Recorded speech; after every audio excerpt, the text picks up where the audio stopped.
More local news now. A power struggle played out in court today over Sherman Park.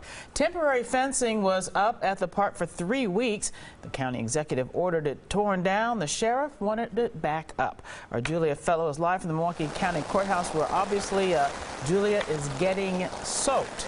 And the sheriff had a late change of heart this afternoon, Julia.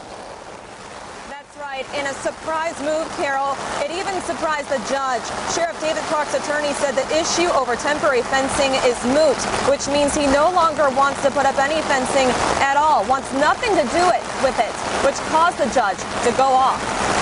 And obviously, this is more than about a fence around Sherman Park. This is more about, obviously, a power struggle between the county executive and the sheriff, who don't like each other. Yeah, that's the big elephant in the room here. Let's call it what it is. Judge David Hancher says taxpayers are now stuck in the middle. After the judge asked if this can be sorted out behind closed doors, the back and forth ended with this temporary restraining order still in effect against Clark. It prevents him from putting up a temporary fence around the park or changing the curfew.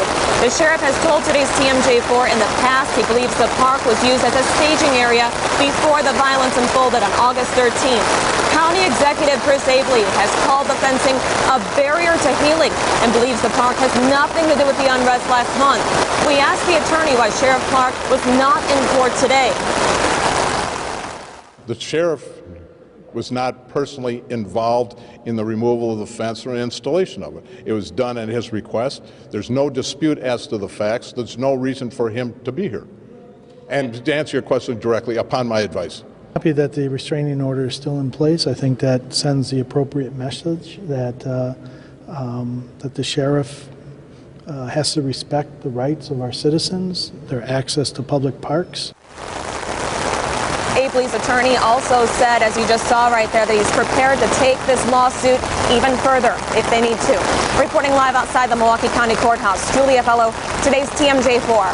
Thank you very much. Time for you to get back in quickly.